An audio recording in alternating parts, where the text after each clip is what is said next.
So, Michael, thank you so much for coming on to the Integrative Medicine Matters podcast. I feel very honored. One of the greatest pioneers of integrative medicine, or back in the day, we didn't call it that. We'll talk about that, is on the podcast. Thank you. It's great to be here. And I normally start with a question around why does integrative medicine matter to you? Well, hugely. So it's fundamentally, I suppose, because integrative medicine is what I think medicine should be anyway. It's about what patients want and need. And what they need is a holistic approach that takes them and their situation into full consideration. And not only is it better medicine in terms of patient satisfaction, it's better medicine in terms of actually sorting things out. And more fundamental than that, unless you practice integrative medicine, you're not going to have a sustainable health system in future, because unless you help people to improve their ability to help themselves and each other and lifestyle, unless you give them the means of doing that, you're not going to have a health service that we can afford, because we're going to be using modern medicine when it's not appropriate. And that's too expensive in the long run if we want a system that's equitable for everyone. I love that. And it is, isn't it, about what works and also what's sustainable. And we've got so much more to choose from in the integrative medicine toolbox. So we've got choice there for ourselves as clinicians, but more importantly, for the public. And it So- feels that prevention model is really important for you as well. And it's not just about people knowing what they need to do, because we all do know what we need to do. It's about that connection and understanding motivation. It's about, for some people, it's about caring enough to be alive in the first place, and then caring about how you can live healthier lives. So it's not a simple thing. It's a really complicated thing. And that's the trouble. The health services, perhaps by over-medicalizing, try to simplify things and pretend that we can, with every pill and procedure, sort everything out, but we can't. No, and I think that theme of complexity, as life gets more complex, as we communicate that complexity as well more frequently now, or distress, we need a healthcare system that acknowledges it's no longer simple. Yes, it's not simply a transaction.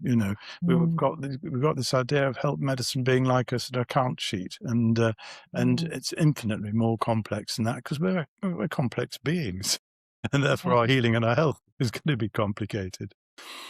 Yes, and I love that you've mentioned healing in the first 5 minutes, because again, when you widen the conversation, into connection through mind, body, spirit, then it's even more important, isn't it, to kind of have a system that has time and can work with complexity. Absolutely. So where did it all begin for you, Michael? I don't think I actually know this. Like, how old were you? Where in your life did you kind of realize I need something more here? Well, it was 10 years into being a GP. I remember the day very well, actually. I was driving into surgery. It was pouring with rain. I was completely depressed, fed up, because I was going to have to see a whole lot of patients armed with very inadequate medicines, I felt, and diagnoses, patients with chronic tiredness, frequent infections, stress, even back pain. My medical model just wasn't actually right for any of these, for over 50% of what I was seeing. And I was getting really depressed. I had eczema at the time, and I remember my poor wife had to change the sheets almost every night because I was getting so agitated, and I had migraines every weekend. And I thought, I really can't carry on like this.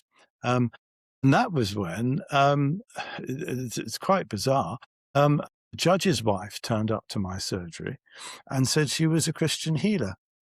And could she start seeing patients in my surgery? And I thought, oh, goodness me, I mean, I'm not going off my rocker here. I already thought, this wasn't right. And then I thought, well, actually, you're not so clever yourself. You're not really enjoying what you're doing. Why not just, dip in the water into something a little bit mysterious and unusual and see what happens?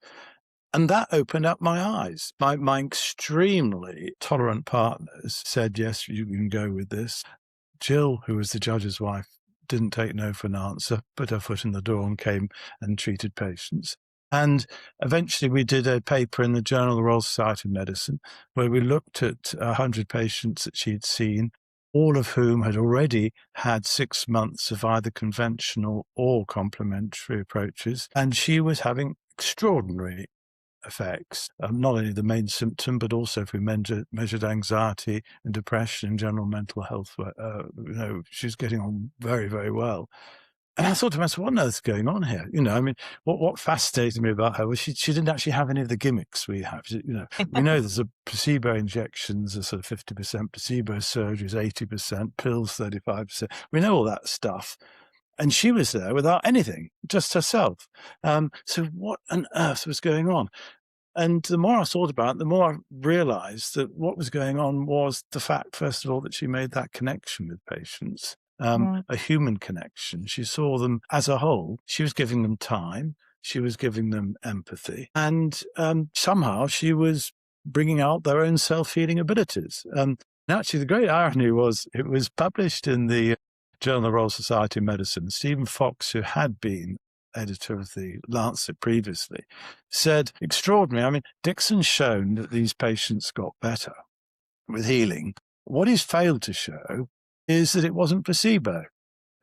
Well, yeah, actually, he may be right, but surely what matters is that those patients were better, felt they were better, didn't go and see doctors, didn't need tablets, didn't get side effects from them, etc. So, okay, maybe placebo. I don't really need to prove it is or it isn't. They're better. And there was no doubt about that. And he acknowledged that. And also, he doesn't understand the placebo effect if he's saying that, because, of course, it's the whole intervention, isn't it? And the impact on someone's well-being. That you might say healing is as you say, there's no gimmicks, there's nothing surrounding it. It's just two people. You say connecting. What do you think? I think it's fascinating. I didn't know that story, that you started off with healing, which can be a bit controversial. Yeah. What do you think about the possibility of an energetic connection? I think that's it. You see, I don't want to enter controversy as to whether healing works or not, because, as you say, it is somewhat at the end of the spectrum. From acupuncture and herbal medicine, things like that. But the connection is so important. I got totally fascinated by this. Of course, everyone thought I was completely bonkers, and met this great Chinese friend of mine called Koichi, who was working in this area in Japan. And he used to link people up to computers. And we used to do this extraordinary thing where he would link my beta, alpha, and whatever gamma brainwaves up to computer, and you'd see them all going like that. And then he'd put himself on the computer, and they'd all be going like that. What was quite extraordinary, and we did this with patients as well as with each other, is after about 5 minutes of conversation connection, they were all going in parallel. So there was an electronic connection, let alone whatever human or emotional things you get. And so there is something we really don't understand, a bit like Hippocrates said, it doesn't, touch is so important, we don't understand it. Similarly with the human interaction. And that made me think the basis of healing is connection. And yes, of course, our medicines are important, and yes, our techniques are important, but it's about that connection, because that connection is crucial, not only in healing, but also in getting our mind round why, for instance, we can't do something we want to do, from eating healthily to exercising to whatever. And we know now as well, with heart rate variability, that you can see the synchrony across two people as they come into connection, again, in a similar way to the electrophysiology of the brain. So we're kind of energetic, resonant beings, aren't we? That can come into very close, almost like a harmonizing, what you were describing there with those the EEGs was a harmonizing the rhythms, weren't they? They were. And of course, we're doing this the whole time. We don't realize we're producing our opioids and our various neuropeptides and things the whole time. And of course, biofeedback is the ultimate example of what you can do. And I don't understand why, for instance, biofeedback isn't right up there in our therapeutic lexicon in the UK. It's almost unheard of. We can monitor, or we can adjust our own heart rate, our own blood pressure, our own stress levels, our own Palmer sweat conductance, etc. And it amazes me that in schools, let alone in medical school, we don't actually capitalize on that, on what people can actually do to alter their own physiology. Yes, and we did some of that with whole person care teaching in Bristol University using heart rate variability and then watching a poor volunteer who'd been stressed, then de-stressing with the group. But it was absolutely fascinating to see that real time. And also talking to Dr. Hilary McClafferty on the podcast around mind body techniques in America that she's using in pediatrics. Again, this idea of biofeedback or just ways to connect and de-stress seem like they should be frontline. She works in A&E, so the first thing she does is calm the room. And I bet you do as well. I bet when someone comes in to your general practice in distress, what you're doing subtly in various ways is you just calming them down. But I think, it's even important diagnostics. I always think when a sick Mm. child comes in with a very worried mother, you just need time. You need 5 or 10 minutes before you can see exactly what's going on. If you start trying to judge things too quickly, you will go with her anxiety or you'll go with his fear or her fear. You actually need time to really assess what the situation is, in a complex situation of someone who's worried, someone who's ill, but how ill are they and what do you need to do about it? And it does take time. I mean, it's interesting because from that healer, she was a most eccentric woman. She was a farmer actually, and she felt Mm. that she was a healer because she kept cows and found that when every time she went past a particular field, the cows got better, their tinea got better, their fungus got Mm. better. Anyway, Mm.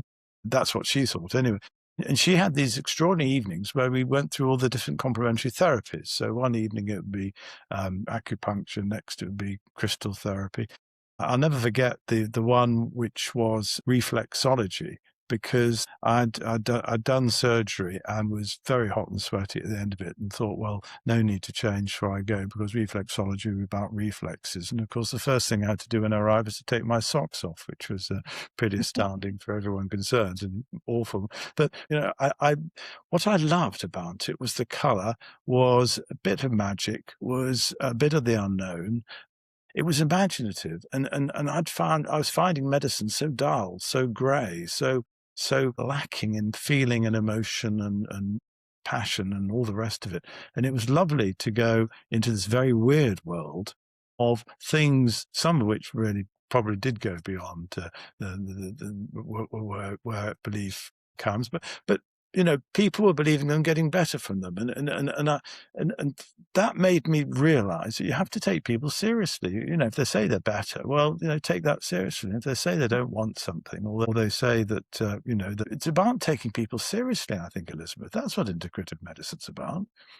I think it is about respecting people and in the empowered model, advocating for them, on their behalf if there's something that they found really useful that they might want to include. I do want to ask, did your eczema and migraine improve as you got Yes. here as a GP? Yeah, yes, I was 45 then. I've not had a headache since then. Ah. Never had a serious headache since then. Yet every weekend I had the migraines, and my eczema went all together as well. So Mm. I would put both about being hemmed in, about trying to do Mm. something. It was about being Pavlov's dog, really, being told Mm. to help people, but not given the tools to do so. There was a slight other element to it, and that was that at the time we were being told to do what I thought were some rather stupid things by government. And that was when I became chair of NHS Alliance, which was a sort of barracking organisation and representing primary care and everything else. To me, it was about regaining my own sort of self-power, self-realization. It was about liberation as far as I was concerned in terms of Mm. what I could do with my patients and what I could do with my own practice.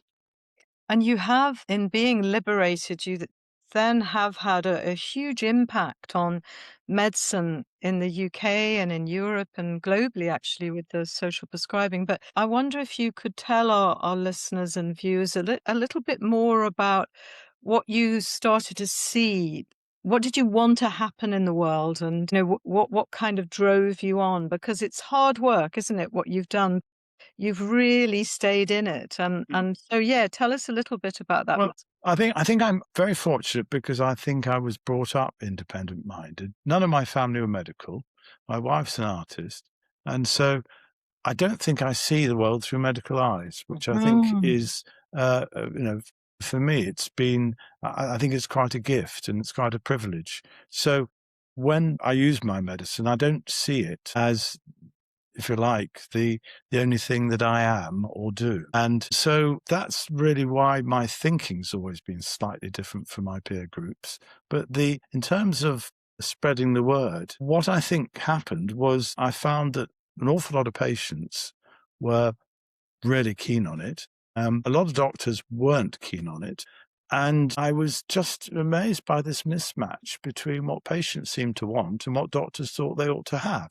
mm, And I suppose that was the beginnings of setting up what you sort of almost imply as a rebel movement. But I like being part of both emergent and rebel movements because, we take too much for granted and too often do we accept the historical precursor rather than what actually works at the time. So for me, I think it was finding some like-minded doctors and nurses around me, but only a few, finding a lot of patients that felt that this was something worth looking into.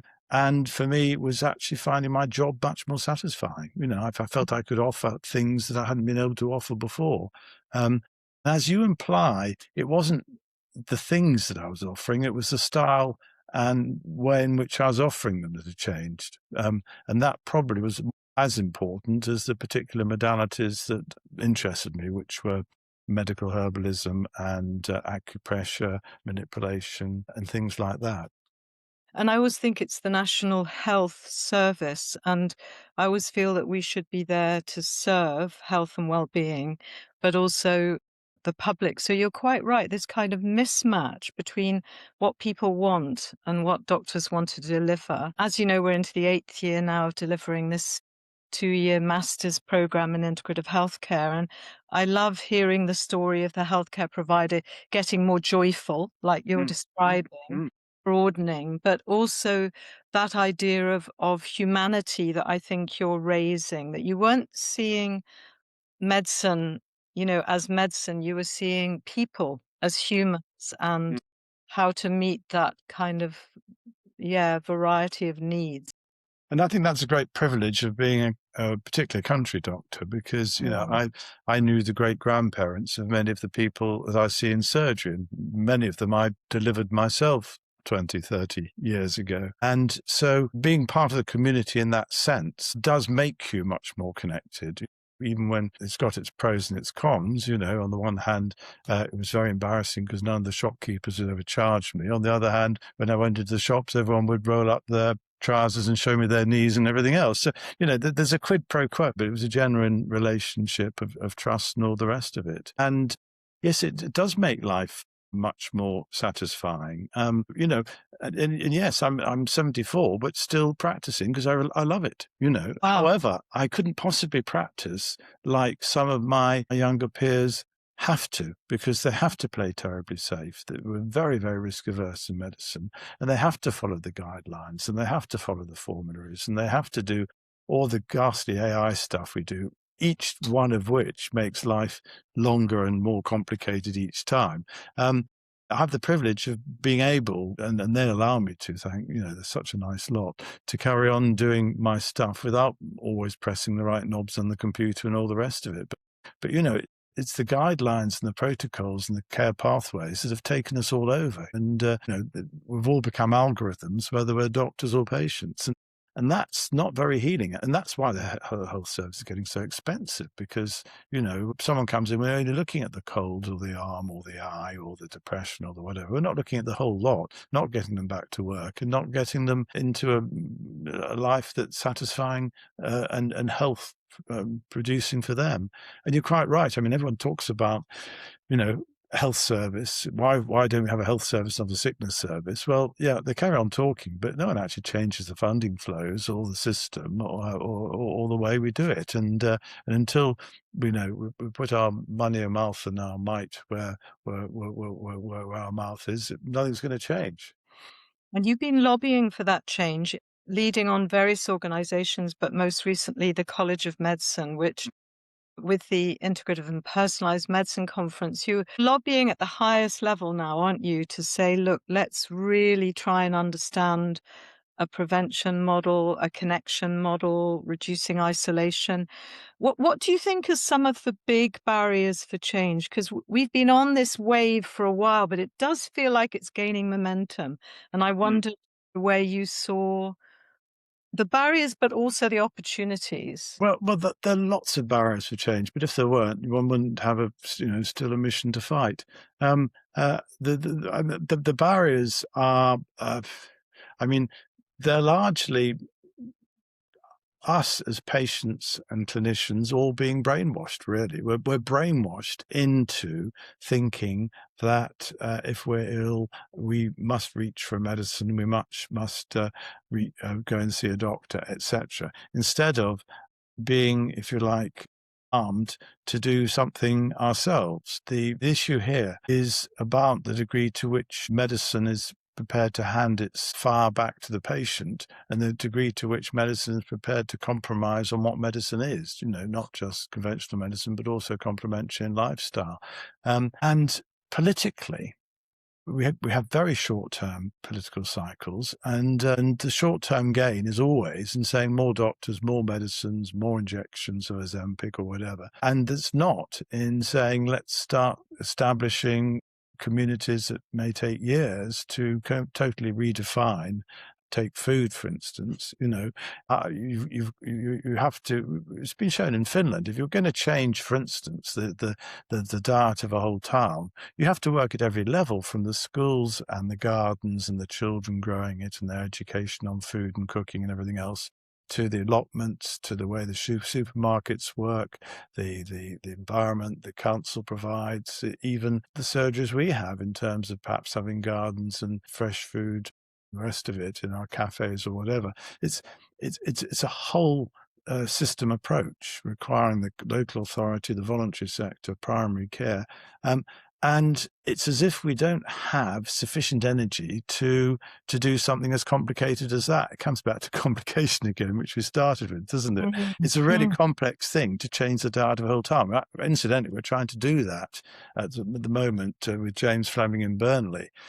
Population of 100,000, the dying earlier than anywhere else in the country. We're trying to do a complete remold of the whole community, just like they did at Sanjoki in Finland, where they reduced child obesity. But that's how you have to do it. Now, we've tried with the government.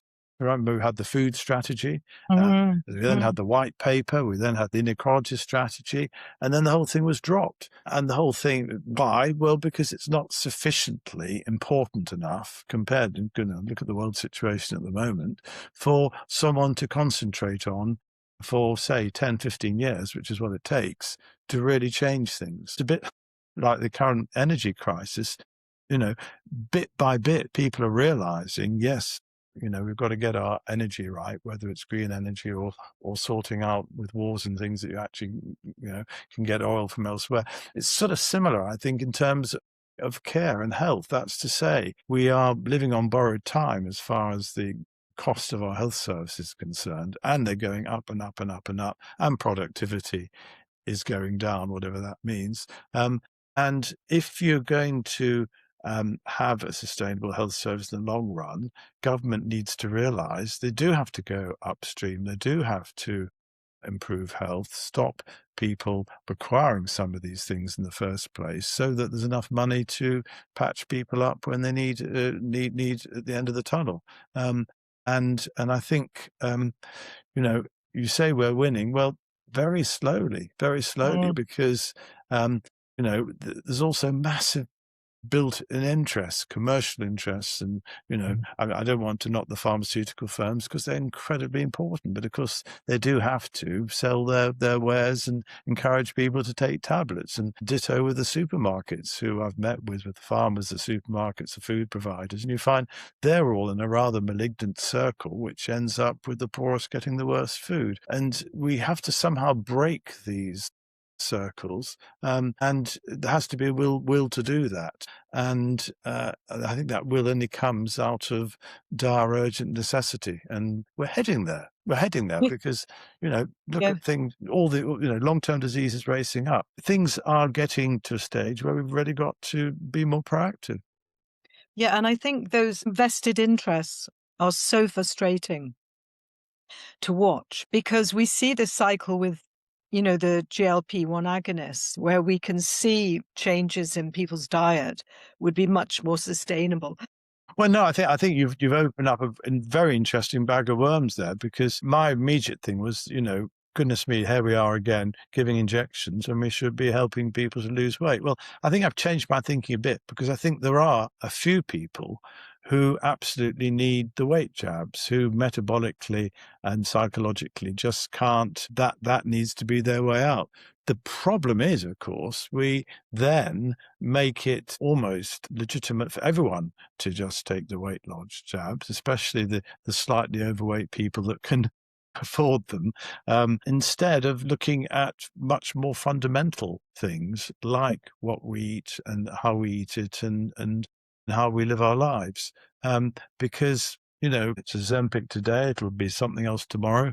I mean, look at the extraordinary success but expense of cancer drugs, where we, you know, needing them because we've got a vast increasing rates of cancer. We're curing them, but we're not sort of cutting off the tap that the cancer's coming. So we do need to go upstream and make sure that wherever health and healing can be helped by an integrated approach, it is.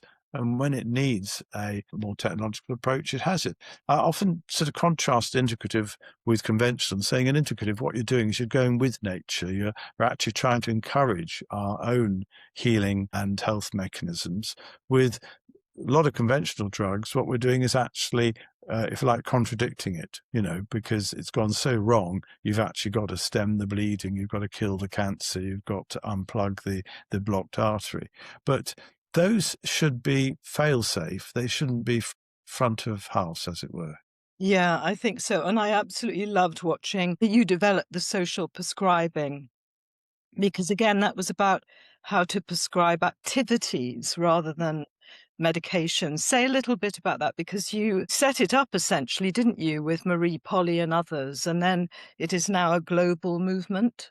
Yes, yeah, yeah. I mean, it's an odd story, this, but Secretary of State came down to see us, and he said, are there things that you find difficult to treat in general practice? I said, yes, there's lots of things, from overweight to chronic tiredness to irritable bowel to stress. And he said, well, why don't you look at alternative ways of treating them? This is Alan Johnson, when he was Secretary of State. Anyway, we produced all sorts of great information, but then we decided this is a bit traditional. We're just producing booklets and videos and all the usual stuff. But to change, you actually have to get under people's skin. So we thought, well, actually, we need a person to do that. So I raided our local gym where Ruth was she was almost social prescribing for exercise, where we were giving free exercise on prescription for patients that were unfit. She came and started looking at, started with mental health patients going into countryside with a project with Natural England. Then we took diabetics and showed that we were able to convert a third of them to no longer being diabetic.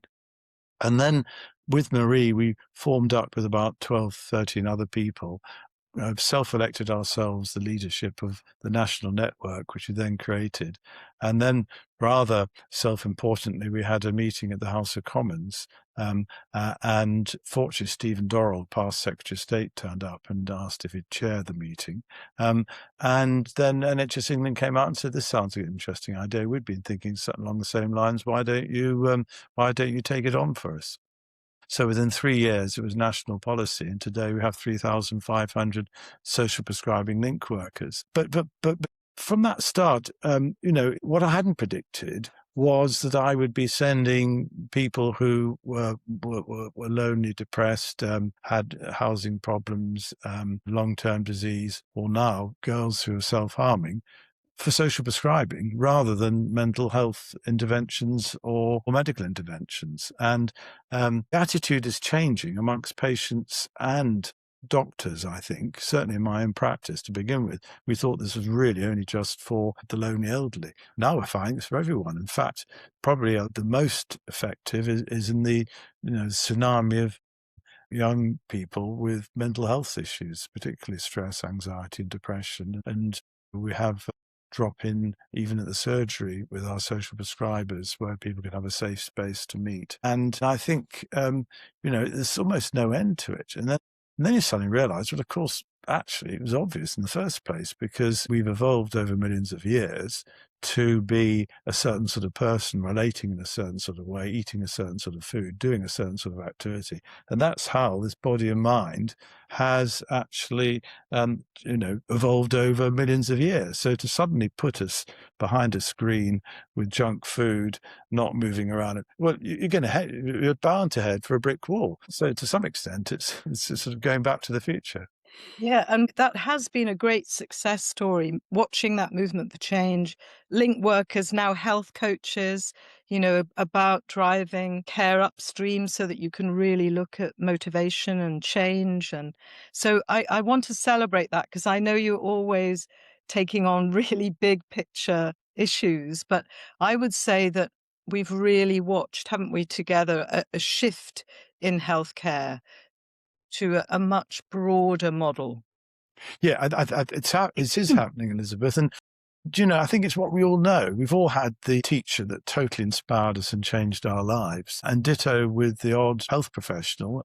In a sense, the social prescribing link workers are the ultimate in that, getting under someone's skin, understanding why they can't do or be where they want to be, and then helping them to get there. A big irony of social prescribing is that it's started in this country. We've now got 40 different countries on our international meeting every 6 Wow. weeks. Yeah. But rather sadly, they're overtaking us. They're being far more inventive and going far faster than we are. So we're becoming almost the rotten borough of social prescribing. Well, now it's a bit of an exaggeration, but there's a real danger that, yes, we have political support. Yes, we have support at Interest England, but you don't have the red hot passion that I see when I go to Finland or Japan or Singapore or even now USA, Canada and Australia. It's as if we're sort of resting on our laurels, and we really need to actually take this several stages further. So it's not just something that doctors and health professionals refer people to, but it becomes something that the community does, and certainly in Singapore, community hospitals do, or like in Frome, and I can't understand why it's not a national model, they have link workers amongst the taxi drivers, the shop assistants, the students, the hairdressers, if you like, a totally connected community, a bit like the Heineken effect. Social prescribing is not just a professional thing, it's now completely intrinsic to the community. And during COVID in Ilfracombe, which is just down the road from where I am, there was a volunteer, a coordinator on every street who would make sure that everyone could get the sort of voluntary support they needed, whether it was food or whether it was someone to sit in with them or whatever. We need to get that back, almost get community back, I think. Because if you've got a sick community, then people are going to get sick. But if you've got a health creating community, then not only will you prevent people getting ill as often as they do, but also create a community that can actually do that first aid when people are ill and making sure that they're looked after. Yeah, and that idea of neighborhood, we've got Helen Kingston going to speak at our May conference about, in Frome creating, as you were saying, a model of neighborhood where everyone's involved. And it is like going back to the future. I really agree with what you're saying. It's like we've lost a lot of things and we're just trying to go back to those, like we as humans, we need to move, don't we? And We need to find meaning, and we need to feel in connection, and we need love and care. So these are like we know them, but somehow we've allowed ourselves to step away from them. We have, and I think because they've sounded too soft. Mm. But, Yeah. people like Kathy Willis, who's Professor of Biodiversity at Oxford, is now showing that trees produce molecular substances that directly connect with our own physiology, which explain why we feel happier if we're going through a forest. We need more and more of that sort of research, which starts putting hard evidence behind the things that we think are fluffy. But, you talked about meaning. I'm not sure I've seen any scientific studies showing that having meaning in your lives makes you live longer. We know it does, although there are scientific studies showing that if you're grateful, you live longer. And of Yeah. course, if you have more social relationships, they say that's as important as not smoking. So we need to start getting perhaps more scientific evidence to support this, although, as you say, it's actually pretty obvious anyway. It is, and we again have this challenge of getting these research projects funded when it doesn't involve drugs or other interventions. And so we're kind of, it's like we are working against these barriers, these vested interests, and yet at the same time, that description of social prescribing just growing globally. And then, yes, our partners across the world then modeling what we could do in the future. Mm, mm. So we're nearly coming to the end of our discussion, which has gone really quickly. I just want to say that Michael's also written a beautiful book, and we'll put that link into the show notes, telling your story of your life as a general practitioner, but then having this big vision and growing these movements for change. But I wondered, what else would you like to share before we finish? What's really exciting you at the moment? Well, one thing that's intriguing me is the then Prince of Wales, who I've worked for many years, suggested a few years ago an idea which I thought was fairly eccentric, which was, why don't we twin farms and GP practices and see what happens? Mm. Well, we've done that in actually near your neck of the woods in Gloucestershire, and we're spreading to other Mm. farms. And we found the most extraordinary things happen. I mean, not only intuitively do patients referred to the farms benefit from contact with the animals, contact with each other, eating together, being outside, etc., but other unexpected consequences. Like, for instance, it turns out farmers themselves are actually quite lonely, and they really, really like getting people to come and seeing them thriving, etc. So we're extending that program to see if we can't make this something that's routine, part of diversifying farming, either social farming or community farming. We're thinking of a title for it. And what's interesting is that DEFRA are now actually subsidizing patients on accredited farms to go to get better from going to them. Mm. And the reason why I like that is because I think we're creating something sustainable. And I really love ideas that initially seem a little bit, off key, but which probably through the roles of complexity, what that person invented lateral thinking. You just have to have a thought and then expand it, and then something happens, and this is what happened there. And so that's one of the things I'm very interested in at the moment. I've always been interested in herbal medicine. Mhm. It comes back to the reason why it's not expanded is because, unlike a drug, you can't patent it. So there's no Mm. money in either proving or developing herbal medicines, which to me is a great pity because we've got a whole pharmacopoeia outside in our gardens. My children complain bitterly that they used to go and see doctors and get given pills, and all I used to do is go out to the garden and mix up something, to which I can only say you're all still alive still. So I suppose if you say what's really interests me is the natural environment, its natural ability to produce medicines, but also its natural ability to make us healthier.